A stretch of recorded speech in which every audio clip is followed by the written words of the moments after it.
Hi viewers, welcome to filmy beat. నేటి యువత cinema అంటే కాస్టింగ్ కంటే కూడా కంటెంట్ కే ప్రాధాన్యత ఇస్తున్నారు. ఎంత పెద్ద హీరో అయినా సినిమా బాగుంటేనే థియేటర్కు వెళ్లి చూస్తున్నారు, లేదంటే నిర్దాక్షిణ్యంగా తోసిపుచ్చేస్తున్నారు. టాక్ బాగుంటే కొత్త హీరో అయినా సరే హిట్ ఇచ్చేస్తున్నారు. అందుకే ఇటీవల కాలంలో స్టార్ హీరోల సినిమాలు కూడా డిజాస్టర్లవుతుండగా ఎలాంటి అంచనాలు లేకుండా వచ్చిన చిత్రాలు ఘన విజయాలు అందుకుంటున్నాయి. దీనికి ప్రత్యక్ష ఉదాహరణ మహావతార్ నరసింహ. ఇందులో స్టార్లు లేరు, ఐటమ్ సాంగ్స్ లేవు, కామెడీ అసలే లేదు, అసలు మనుషులే లేరు. ఒక animation movie Indian box office ని అల్లాడిస్తోంది.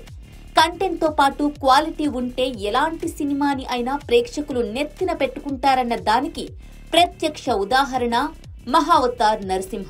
Director Ashwin Kumar dream project అయిన మహావతార్ నరసింహ మూవీ ఎలాంటి అంచనాలు లేకుండా ఒక చిన్న సినిమాగా జూలై 25న రిలీజ్ అయింది.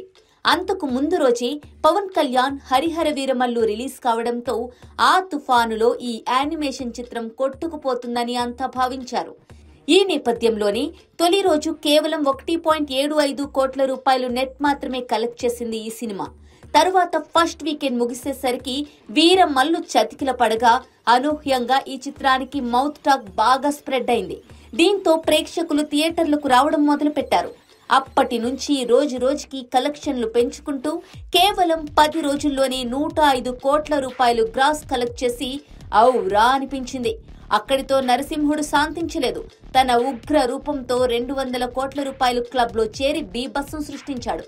కేవలం 18 రోజుల్లోనే 210 కోట్ల రూపాయల గ్రాస్ కలెక్ట్ చేసినట్లు తాజాగా ఈ చిత్ర నిర్మాణ సంస్థ హోంబలే ఫిలిమ్స్ అధికారికంగా ప్రకటించింది. ఒక్క హిందీలోనే ఈ చిత్రం 100 కోట్ల రూపాయలు దాటడం విశేషం. తెలుగులోనూ జోరు మామూలుగా లేదు. ఇక విదేశాల్లోనూ తన హవాని చూపిస్తోంది. నార్త్ అమెరికాలో కాస్త ఆలస్యంగా విడుదలైనప్పటికీ 10 రోజుల్లోనే $1 మిలియన్ గ్రాస్ అలవోకగా దాటేసింది. Mahavatar Narasimha cinema animated version లో వచ్చి ఇండియన్ సినిమాల్లో అత్యధిక కలెక్షన్లు సాధించిన చిత్రంగా సరికొత్త రికార్డును నమోదు చేసింది. ఇక ఈ వారంలోనే ఈ మూవీ 300 కోట్ల రూపాయలు క్లబ్ లో చేరడం ఖాయమని ట్రేడ్ వర్గాలు అంచనా వేస్తుండగా ఆగస్టు 14న వార్ 2 కూలీ చిత్రాలు రిలీజ్ అవుతుండటంతో కాస్త ఇబ్బందిగా మారే అవకాశాలు ఉన్నాయి. ఎందుకంటే ఒకే రోజు 2 భారీ చిత్రాలు రిలీజ్ కానుండటంతో వాటికి థియేటర్ల సర్దుబాటు చేయలేకే డిస్ట్రిబ్యూటర్లు చేతులెత్తేస్తున్నారు. ఈ నేపథ్యంలో 3 వారాలు కంప్లీట్ చేసుకుంటోన్న మహావతార్ నరసింహ చిత్రాన్ని థియేటర్లలో ఉంచుతారా లేదా అన్నది ఇప్పుడు సస్పెన్స్ గా మారింది. అయితే ఈ చిత్రం అడ్వాన్స్ బుకింగ్స్ లో ఇప్పటికీ తన హవా చూపిస్తోంది. గత 24 గంటల్లో ఒక్క బుక్ మై షో యాప్ లోనే 142,000 టికెట్లు అమ్ముడుపోయాయంటేనే దీనికి ఎలాంటి క్రేజ్ ఉందో అర్థం చేసుకోవచ్చు. ఏది ఏమైనా మహావతార్ నరసింహ చిత్రం సినీ పరిశ్రమ కొత్త వరవడికి బాటలు వేస్తుందని చెప్పడంలో ఎలాంటి సందేహం లేదు.